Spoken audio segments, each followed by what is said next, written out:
Alhamdulillahirabbil alamin. Assalatu wassalamu ala asyrafil anbiya'i wal mursalin sayyidina Muhammadin sallallahu alaihi wasallam wa alihi wa ashabihi ajmain. Amma ba'du. Mari bersyukur untuk nikmat yang tidak dapat diukur, dan segala puji hanya untuk Allah Asy-Syakur. Salawat dan salam terlimpah ruah kepada Nabi Muhammad sallallahu alaihi wasallam yang selalu kita harapkan darinya syafaah di yaumul qiyamah. Amin ya mujibas sa'ilin. A'udzu billahi minasyaitonir rajim. Bismillahirrahmanirrahim. Ya ayyuhalladzina amanu taqullaha wal tanzur nafsum ma qaddamat lighad wattaqullaha innallaha khabirum bima ta'malun. Hai orang-orang yang beriman, bertakwalah kepada Allah dan hendaklah setiap diri memperhatikan apa yang telah diperbuat untuk hari esok, dan bertakwalah kepada Allah, sesungguhnya Allah Maha mengetahui apa yang kamu kerjakan. Quran Surat Al-Hasyr ayat 18. Anak madrasahku yang dirahmati Allah, muhasabah adalah suatu hal yang perlu kita lakukan di segala kegiatan dalam kehidupan kita. Muhasabah adalah upaya kita untuk mengevaluasi diri, menghitung diri terhadap amalan-amalan yang telah kita perbuat di masa lalu, baik amalan kebaikan maupun amalan keburukan. Kita mengevaluasi diri, bagaimana hubungan kita dengan Allah, ibadah dan berzikir, hubungan kita dengan sesama manusia, keluarga kita, saudara kita, tetangga kita, teman kita, dan hubungan kita dengan makhluk ciptaan lain seperti tumbuhan dan hewan, bahkan air, batu, dan benda hal mati lain. Muhasabah dapat memberikan banyak manfaat dalam kehidupan dunia kita maupun kehidupan akhirat. Ada 3 dari beberapa manfaat muhasabah menurut Ibnu Al-Qayyim rahimahullah yang akan saya sampaikan pada video kali ini.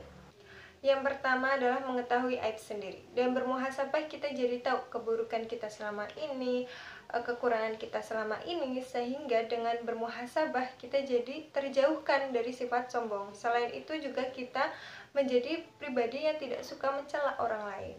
Yang kedua adalah membantu muraqabah atau mengawasi diri kita sendiri saat kita melakukan amal perbuatan dan memperhatikannya dan memperhatikan lebih teliti lagi. Contoh, ketika kita muhasabah terhadap sholat, kita sadar bahwa oh ternyata saya kemarin melakukan atau sebelumnya saya melakukan kesalahan dalam melakukan sholat, ibadah sholat. Nah, kemudian dengan bermuhasabah ini kita jadi paham, oh berarti saya nanti kalau sholat jangan sampai lupa kalau saya kemarin salah seperti ini dan harus diubah menjadi seperti ini. Jadi pas kita sholat kita was-was terhadap diri, mengawasi diri sendiri. Oh kita ini habis ini saya salahnya di sini. Oh berarti ini nanti harusnya seperti ini. Nah seperti itu. Nah kemudian manfaat yang ketiga adalah memperbaiki hubungan kita dengan sesama manusia. Dengan bermuhasabah kita jadi tahu, oh ternyata kemarin saya melakukan kesalahan kepada teman sehingga dia marah, sehingga dia menangis, maka saya harus melakukan suatu hal yang membuatnya senang, dan juga kita harus meminta maaf lah, seperti itu. Nah, bertepatan dengan bulan Ramadan, bagaimana kita bermuhasabah diri terhadap bulan Ramadan kita yang kemarin? Anak madrasahku yang dirahmati Allah, terdapat 4 langkah kegiatan yang dapat kita lakukan untuk mengevaluasi diri kita sendiri atau bermuhasabah. Langkah pertama adalah dengan mengumpulkan data. Kita dapat menggunakan buku Ramadan yang sepertinya kita tidak asing, atau sepertinya anak madrasahku pun tidak asing dengan buku kegiatan Ramadan yang berisi tabel ibadah, kemudian kita centang-centang seperti itu. Nah, kita dapat mengumpulkan data dari situ. Atau kalau kita tidak menggunakan buku Ramadan tersebut, kita dapat mengingat-ingat kegiatan Ramadan sebelumnya. Seperti, oh saya kemarin puasanya full atau tidak, tarawehnya full atau tidak, kemudian tadarusnya hatam atau tidak, seperti itu. Kemudian langkah kedua adalah dengan menyajikan data. Nah, data ini akan lebih mudah kita simpulkan nantinya jika kita tulis dalam bentuk tabel. Nah, kemudian langkah yang ketiga adalah dengan menyimpulkan data. Nah, setelah kita tadi menyajikan data tersebut, kita kan jadi melihat, oh ternyata bulan kemarin saya dimudahkan karena full semua kan ibadahnya, berarti saya dimudahkan oleh Allah untuk beribadah.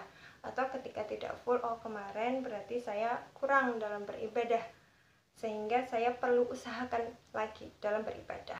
Kemudian langkah keempat atau langkah terakhir yaitu mencari atau menemukan solusi, atau lebih ke memikirkan langkah selanjutnya. Nah, di sini adalah dengan kita tadi melihat simpulan data sebelumnya. Jika kita ibadahnya full, alhamdulillah full, maka kita dapat menambah amalan ibadah sunnah lainnya. Seperti itu, sehingga kegiatan ibadah kita dari yang sebelumnya ke yang sekarang menjadi naik. Berarti kita karena kita kan mau memperbaiki diri sendiri, mau memperbaiki, kalau bermuhasabah kan inginnya kita memperbaiki, sehingga ketika kemarin sudah baik maka kita tambahkan amalan ibadah lain sehingga grafik ibadah kita lebih naik, atau semoga kita menjadi pribadi yang lebih baik seperti itu dengan meningkatkan amalan ibadah kita kayak gitu. Nah, kemudian jika simpulan data yang kemarin adalah ibadahnya kita kurang, puasanya kita tidak full dan sebagainya, berarti kita harus memperbaiki hal-hal yang wajib terlebih dahulu seperti puasa. Puasa bagi laki-laki jelas pasti 30 hari ya kan. Kalau untuk perempuan kan ada halangannya. Nah, kalau untuk laki-laki, kalau kemarin saya tidak full kemarin puasanya, berarti kita harus memperbaiki puasa yang kemarin ini. Karena kita tidak full, maka di bulan ini kita harus full kayak gitu. Anak madrasahku yang dirahmati Allah, semoga kita selalu diingatkan dan dimudahkan Allah untuk melakukan muhasabah, karena ini sangat bermanfaat bagi kita semua agar kita menjadi pribadi yang lebih baik dari sebelumnya. Tidak hanya dilakukan setahun sekali kita melakukan muhasabah, kita bisa melakukan sebulan sekali, atau bahkan sangat lebih baik jika kita melakukan sehari sekali. Semoga apa yang saya sampaikan pada video kali ini bisa bermanfaat bagi kita semua. Wallahu a'lam bishawab. Wallahul muwaffiq ila aqwamit thoriq. Wassalamualaikum warahmatullahi wabarakatuh.